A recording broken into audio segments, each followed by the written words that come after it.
Namasté Swami. Namaste Wanda.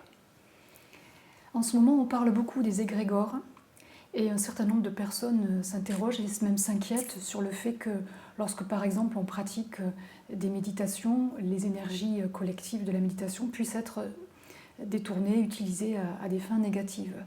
Alors c'est un sujet qu'on va développer. Et tout d'abord, pour bien comprendre, clarifier, qu'est-ce qu'un égrégore ? Alors, je vais le dire très simplement et tâcher d'être bien didactique pour comprendre finalement ce qu'est un égrégore. L'égrégore, c'est une énergie de groupe, en fait, tout simplement. Une énergie de groupe, et comment se constitue-t-elle, cette énergie?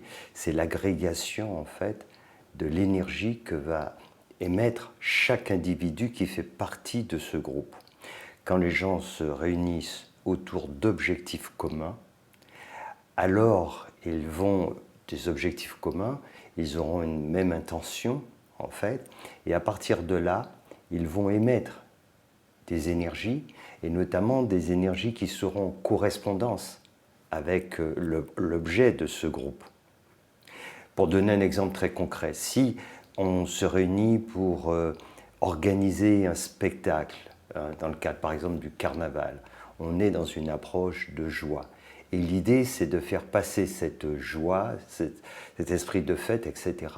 Donc, tout le monde aura le même objectif, va se réunir pour cela et va finalement émettre cette énergie de joie, d'amusement, de fête, et cela va former un égrégore, l'égrégore de la joie, tout simplement. Et c'est cela que l'on va ressentir, que les gens pourront ressentir, notamment à travers le spectacle. Donc c'est cela tout simplement, une énergie de groupe qui est l'agrégat en fait, l'agrégation des énergies individuelles, et cela se fait dans le cadre d'un groupe petit ou grand et qui partage en fait un objectif, et à partir de là, on émet des émotions. Oui. Merci pour cette explication. Ça me fait penser au champ morphique dont avait parlé, qu'avait détaillé Rupert Sheldrake, ce scientifique anglais. Et en fait, dans ce que tu dis, il y a le fait que lorsqu'un champ morphique, lorsqu'un égrégore se crée, c'est l'agrégation des énergies des différents individus. Oui. Mais ça marche aussi dans l'autre sens, dans le sens où, dans l'exemple que tu donnais du carnaval, si on vient pas se joindre au spectacle, on va peut-être apporter sa joie, mais on va aussi ressentir la joie qui est déjà présente, l'énergie qui est déjà là. Oui, clairement. Alors ce qu'il faut savoir justement, c'est que ce phénomène de groupe va à la fois influencer les personnes autour, mais aussi à l'intérieur. C'est que ça va faire monter notre propre énergie. On vient avec son énergie de joie, mais comme on entre dans une dynamique de groupe, cela va l'amplifier énormément. Donc ça impacte de façon positive, négative, on en parlera après, mais ça impacte les membres du groupe. Là, en l'occurrence, quand c'est la joie, on parle que de choses positives. Et en même temps, cela se répercute à l'extérieur. Donc oui, c'est ce phénomène qui, à la fois, ça se nourrit des énergies individuelles pour créer quelque chose de collectif. Et en fait, plus cela grandit collectivement, et plus individuellement, cela grandit aussi en nous. Et cela se diffuse autour de nous. Et quand les personnes autour de ce groupe se laissent imprégner par cela, alors ça augmente, ça amplifie ce phénomène, et cet égrégore va grandir. Oui, donc en fait, l'égrégore se forme par les individualités, il est alimenté par le fait que cette énergie collective nourrit les individus qui se joignent au groupe, et vice-versa. C'est quelque chose aussi qui, là tu viens de parler d'émotion, c'est quelque chose aussi qui est vrai par rapport à des savoir-faire, des savoir-être. Je pense par exemple l'égrégore de la musique classique. Quelqu'un qui apprend le violon, qui se met à jouer du violon, il va alimenter l'égrégore de la musique classique, mais est-ce qu'il ne va pas aussi bénéficier de cet égrégore pour pouvoir avancer dans sa pratique et dans son art? Alors, je ne l'appellerai pas, moi, l'égrégore, justement. Peut-être on peut parler d'un champ morphique où il y a une mémoire, et tout cela peut être utilisé par d'autres. L'égrégore, pour moi, la perception que j'en ai, c'est que c'est le produit de nos émotions. Le produit de nos émotions. Et ces émotions peuvent être produites de façon très différente, en fait. Donc ça, c'est important. C'est-à-dire que si on se réunit, par exemple, pour contester, alors qu'est-ce qui va ressortir de cela? Parce qu'il y a notre objectif, donc l'intention des uns et des autres, et ensuite, l'énergie, c'est quoi? C'est en fait ce qui va émaner de nos émotions. Nos émotions sont des énergies. Et donc, dès lors que l'on va contester, on va susciter une réaction de colère en nous. Et c'est cette colère qui va s'agréger comme ça des différents individus et créer cet égrégore de colère qui peut prendre de plus en plus d'ampleur. Et c'est pour ça qu'en fait on peut contester sur des choses totalement différentes, mais finalement se réunir par l'égrégore de la colère. Et c'est pour ça que c'est très important de comprendre en fait que l'égrégore derrière cela, c'est, comme je disais, la manifestation d'une énergie de groupe, mais cette énergie, elle vient d'où? Elle vient de nos émotions. Très important à comprendre. Ça vient de nos émotions, et ces émotions sont suscitées par justement l'intention que l'on a. Si c'est l'intention de faire la fête, etc., c'est pas la colère que ça va susciter. Mais si notre intention, c'est de manifester contre ceci, contre cela, alors ça peut générer de la colère, d'autant que si les leaders du groupe vont dans le sens de dire il faut exprimer cette colère. À ce moment-là, on va l'exprimer de plus en plus, cet égrégore se crée. Il se nourrit de toutes les énergies qu'on va donner et en même temps, il nourrit les individualités d'une immense colère. Et ça, c'est vraiment très intéressant parce que c'est l'exemple, par exemple, ce qui s'est passé il n'y a pas très longtemps en France sur les Gilets jaunes. Oui. C'est un exemple très intéressant. Et très intéressant parce que, en fait, beaucoup de gens n'ont pas compris vraiment ce qui se passait, mais tout est parti de la colère. Et on a tous des raisons d'être en colère. On a tous des raisons d'être contre ceci, cela. Et donc, qu'est-ce qui s'est passé? Je suis en colère parce que je paye trop d'impôts. Je suis en colère parce que j'estime que les riches n'en payent pas suffisamment et que nous qui gagnons peu d'argent, on en paye trop. Tout cela est bien souvent légitime, ou chacun le considère de cette façon. Mais il y a plein de raisons. Et il y a des raisons très différentes pour les uns et pour les autres. Mais le dénominateur commun, c'est « je suis en colère ». Oui. Qui crée cet égrégore et qui a fait que, à partir de cela, beaucoup de gens se sont retrouvés pour des raisons très différentes, mais avec ce dénominateur commun, c'est « il y en a marre, je suis en colère et j'ai besoin d'exprimer cette colère ». Cet égrégore de la colère est né, et à partir de là, évidemment, beaucoup de manipulations de personnes, de groupes politiques, etc. Et c'est pour ça que c'était si étonnant d'ailleurs, parce qu'il y avait des gens d'extrême gauche, des gens d'extrême droite, des gens qui n'étaient pas du tout politisés, des ouvriers, des cadres, en fait, parce que tout le monde a une raison d'être en colère. Et ce qui s'est produit, c'est que comme cet égrégore a pris vraiment de l'importance, les gens qui manifestaient un peu cette colère ont ressenti toute cette colère de cet égrégore. Et beaucoup sont rentrés dans ce mouvement et cette colère est montée de plus en plus. Et ce qui a fait qu'il semblait y avoir un groupe très disparate, mais en fait, le dénominateur commun, c'était exprimer votre colère. Et à partir de là, on peut dire aussi, certaines personnes vont dire, voilà le responsable, voilà les responsables. Oui. Ça, c'est de la manipulation après. Est-ce que cela veut dire que les égrégores eux-mêmes peuvent s'agréger entre eux? Par exemple, avec un dénominateur commun, les personnes peuvent être en colère contre le gouvernement, d'autres contre les patrons, d'autres contre telle ou telle raison, tel ou tel responsable, entre guillemets, et finalement être si différents qu'ils se retrouvent autour d'un dénominateur commun. Est-ce que ça veut dire que ce sont des égrégores qui pouvaient être disparates au début, On a vu des gens d'extrême droite se rassembler et, et finalement former un égrégore commun. Parce que c'est le même égrégore au départ, l'égrégore de la colère. D'accord. Peu importe ce qui a suscité notre colère, c'est le même, exactement le même. Et cet égrégore, il se nourrit de toutes les colères, et il s'en fiche. Que l'extrême gauche soit en colère contre l'extrême droite en colère contre l'extrême droite, on nourrit au final le même égrégore, l'égrégore de la colère. C'est ça qui est piégeant. Et c'est pour ça que beaucoup de gens se sont retrouvés à manifester avec des personnes avec qui tout les séparait de point de vue idéologique. Mais ce qui les réunissait, c'était cet égrégore de la colère. Oui. Et c'est ça en fait, parce que plus ce sentiment grandit en nous, et quand on commence à rentrer dans un groupe, on le sent de plus en plus, cette énergie.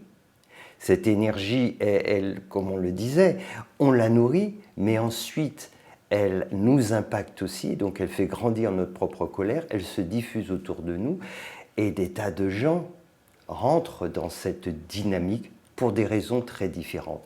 Mais ce qui est important, c'est que on est tous en colère, et c'est pour ça, justement, dans ce mouvement, qu'il n'y avait pas de choses très claires, c'était chacun avait quelque chose à revendiquer, et c'est resté toujours comme ça, c'est-à-dire que personne ne s'est mis d'accord pour dire « Ok, maintenant on va faire les choses ainsi, ainsi ». Non, non, c'était chacun avait besoin d'exprimer sa colère, et cet égrégore de la colère a pris tellement d'importance, et s'est nourri, et il est présent, il est toujours là, et à tout moment, et il peut mettre le feu aux poudres, parce qu'on le nourrit, cet égrégore de la colère. On le nourrit et on s'en nourrit. Oui. Donc ça forme comme un gros nuage noir. Oui, oui, oui, c'est très important de comprendre en fait comment cela fonctionne. Et c'est vraiment important de comprendre qu'effectivement, on peut... ce qui se passe en fait, ce qu'il faut comprendre, c'est que des égrégores, il y en a beaucoup. Et en fait, tous les jours, des nouveaux égrégores naissent par milliers et d'autres aussi disparaissent. Quand les groupes se dissolvent, il y en a certains qui disparaissent. Mais d'autres qui ont été créés par des groupes, des égrégores, même si le groupe ne l'alimente plus, ce groupe de la colère, il va s'agréger, cet égrégore, à un autre groupe très important qui a créé cet égrégore de la colère. Donc, cela forme en général une énergie de colère qui est très présente. Et qui peut prendre différentes formes.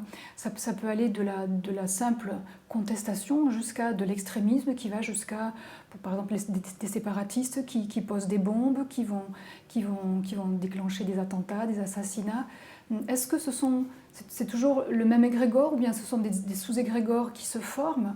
Comment est-ce que cette énergie collective, après, elle se transforme Parce que pour cela, il faudrait clarifier sur justement les égrégores.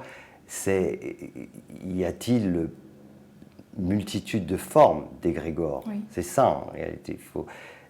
Cette question est importante. Alors oui, il existe énormément d'égrégores. Je parlais de l'égrégore de la colère, de la joie. Il y a l'égrégore de la frustration, l'égrégore de la solidarité, égrégore créé par la vengeance, par la compétition, par l'esprit de domination, le pouvoir. Il y en a une multitude d'égrégores, par l'égrégore de la paix, de l'amour, de la guerre, bien entendu. Mais dans l'égrégore de la guerre, ce qui va amener cela, c'est souvent plusieurs énergies. C'est le pouvoir, l'esprit de domination aussi. Et donc tout ça, c'est nourri. C'est nourri, par exemple, par des groupes qui vont se dire « nous, on est supérieurs aux autres, on doit ceci ». C'est aussi par rapport aux hommes, des hommes qui pensent qu'ils sont supérieurs aux femmes. Cet esprit de domination, c'est cela. Et quand rentre en jeu la compétition, le pouvoir, et tout ça, ça nourrit effectivement des conflits. On l'a bien compris, un égrégore, c'est une énergie qui peut devenir très puissante par cette énergie collective. Est-ce qu'un égrégore, finalement, prend une vie qui lui est propre, a une entité qui lui est propre et peut évoluer de façon, j'ai envie de dire, indépendamment de ce qui se passe, peut évoluer.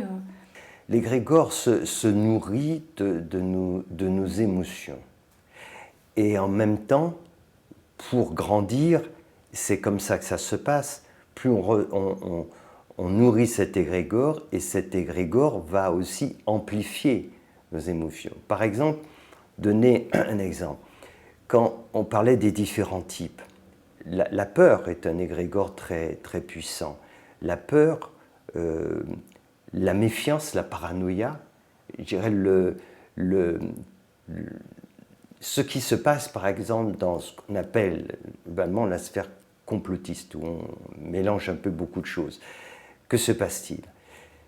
C'est à la fois de la peur, et puis c'est aussi le doute, c'est la suspicion. Et quand on développe cet état d'esprit, on a des éléments, hein, je dirais, qui sont totalement objectifs, qui nous amènent à considérer qu'il faut faire preuve d'une certaine méfiance.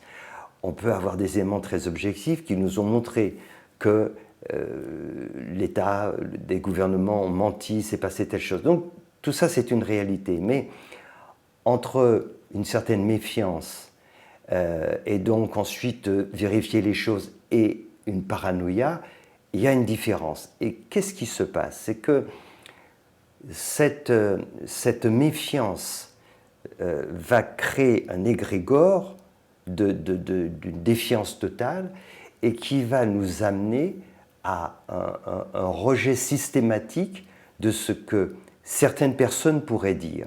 Et après, on n'est plus du tout dans le rationnel. Il ne faut pas oublier, l'égrégore, c'est l'émotionnel. Et plus ça s'amplifie, et plus on perd toute notion de rationalité. C'est pour cela qu'on n'arrive pas à communiquer après avec des personnes qui sont trop sous l'emprise de ces émotions. Parce que ce ne c'est pas que leur émotion, quand on est connecté à cela. Et donc, notamment, il y a des personnes qui sont entrées totalement dans des sphères complotistes, et je fais la part des choses entre des gens qui dénoncent un certain nombre de choses, et c'est vrai, des mensonges, des erreurs parfois, mais voilà, des manipulations, ça c'est autre chose. Il y a de vrais lanceurs d'alerte, ce ne sont pas des complotistes, ils dénoncent des choses avec des éléments avérés. Mais là c'est autre chose, cet égrégore du doute, du complotisme, se nourrit de cela. Et donc à partir de là, eh ben, on entre dans cet état émotionnel qui fait qu'on va l'alimenter, et cet égrégore nous alimente.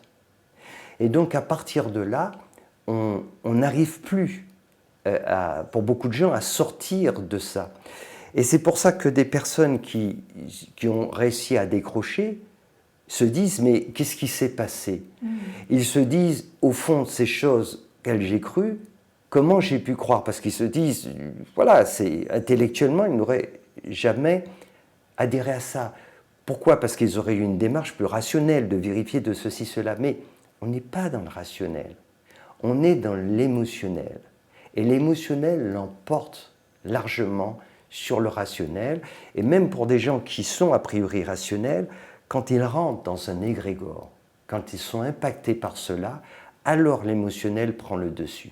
Et c'est comme ça qu'après coup, on se dit, mais qu'est-ce qui s'est passé? On est entré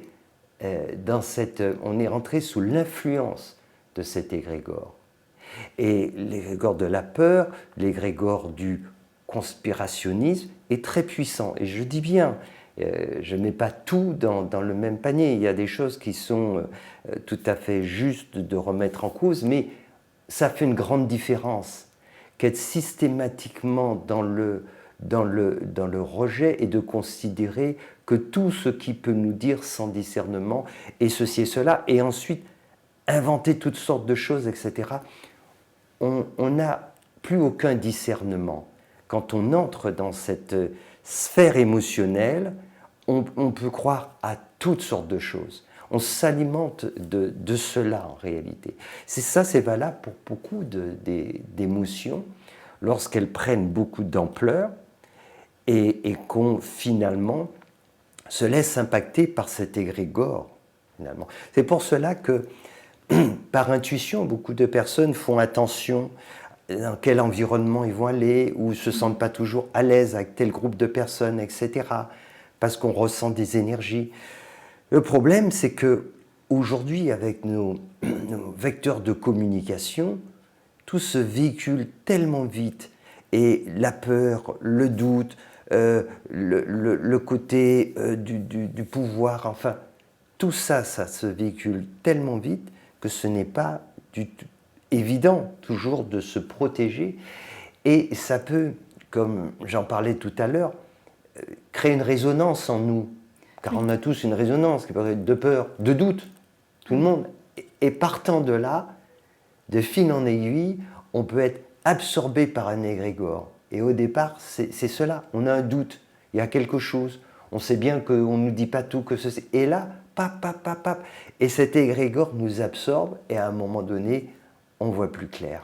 On est rentré dedans, on s'alimente de cela et on participe au développement de cet égrégore et on ne comprend pas ce qui se passe. Oui, c'est vrai, et d'autant plus que peu importe la distance, en fait, on est, par cette interconnexion, on ressent ce qui se passe à l'échelle globale. Il y a un projet qui a été initié en 98, je crois, et qui mesure par des appareils qui enregistrent à différents endroits de la planète. Et ils ont observé, il y a une certaine constance dans les mesures qui sont prises. Je crois que c'est une activité électromagnétique. Et quand il se passe un événement qui impacte la planète, comme les attentats du 11 septembre ou les funérailles de Lady Di, ils ont vu des changements notables dans l'enregistrement de ce qui se passe. Donc ça crée une résonance. Ces émotions dont tu parles, ça devient tellement puissant d'un point de vue collectif que ça crée une résonance à l'échelle de la planète. Bien sûr. Tu vois, pour un autre exemple qui est très marquant et qui aidera à mieux comprendre jusqu'où ça peut aller, c'est comme ça que se sont créés les génocides. Des génocides qui n'ont pas été seulement décidés par des gouvernements et mis en place par l'armée extérieure. Je parle de, par exemple, au Rwanda, ce qui s'est passé. Eh bien, ça commence par quoi? Par la peur. On attise cette peur, mais elle vient d'où? L'autre est un danger. Pourtant, on vit avec depuis très longtemps, il n'y a jamais eu de problème. Oui, oui, oui, mais on ne sait pas. Il y a des gens, eux, qui savent. Ils nous disent oui, oui, oui, oui. Bien sûr, ils ont l'air normaux comme ça, mais ce n'est pas du tout ce qui se passe. Ces gens sont extrêmement dangereux. Ils veulent te nuire, ils veulent tenir, il faut ceci, etc. Et on distille, régord du doute, de la peur. Et ça grandit jusqu'à faire monter l'égrégore de la haine. Il faut absolument les détruire. Et n'aie pas crainte. Ce ne sont pas des êtres humains ordinaires. Ce sont on les appelle des cafards, on les appelle ceci. Voilà, on leur enlève cette notion d'humanité. On a suscité la peur, on a suscité la haine, cet égrégore a grandi. Et alors des personnes qui n'étaient pas du tout au milieu de tout ça, qui n'imaginaient même pas, qui ne s'étaient jamais disputés avec leurs voisins, quelque temps après, ils sortent leur machette, leur fusil et ils vont exterminer les personnes. Parce qu'ils sont sous l'emprise de cet égrégore de la haine.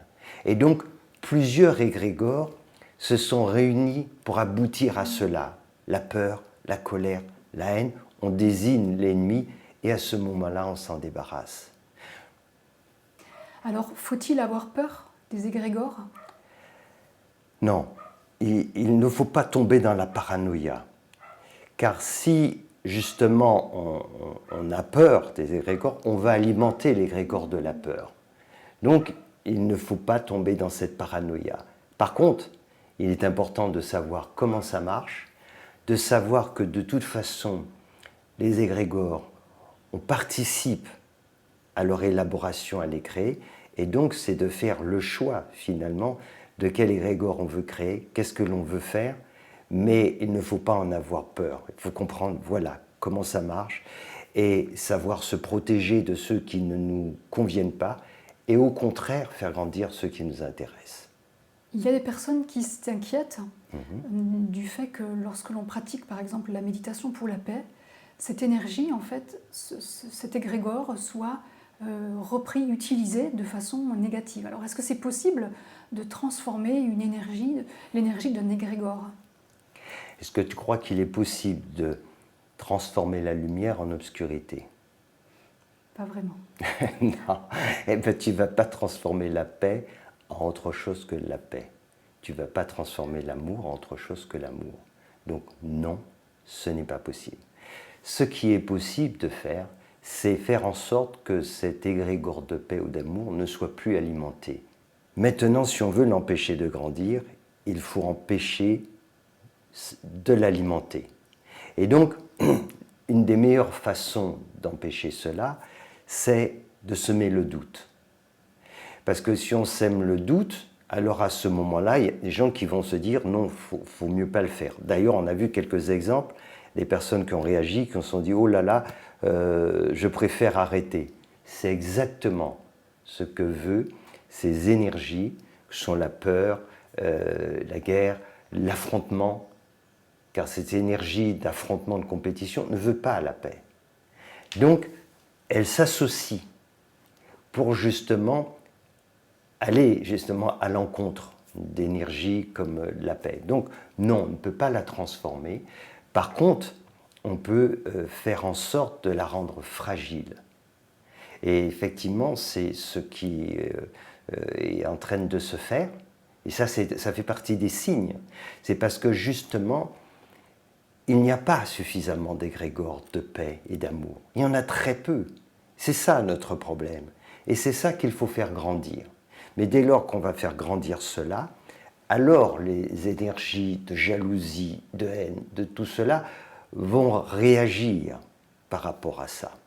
D'accord. Donc il n'y a aucune inquiétude, au contraire, parce que si on ne fait pas ça, alors d'abord on ne le fait pas parce qu'on a peur, et donc on va rester au contraire alimenter l'égrégore de la peur, et si on ne développe pas ces qualités en nous, si on ne développe pas la paix et si on ne laisse pas émerger aussi cet amour, alors que va-t-il se passer? C'est pour ça que le monde en est là. Donc c'est tout le contraire. Il faut le faire toujours plus et de se rappeler toujours que personne ne peut transformer la lumière en obscurité. Et que quand la lumière se manifeste de plus en plus, elle chasse l'obscurité. Et c'est pour ça que celle-ci veut tout faire pour éviter que cette lumière grandisse. Et ça nous amène d'ailleurs à un autre sujet. Oui, c'est l'affrontement entre les égrégores, la guerre des égrégores. On peut le dire ainsi. Et c'est le sujet que tu vas aborder dans la prochaine vidéo. Absolument. Merci Swami. Namaste Vanda.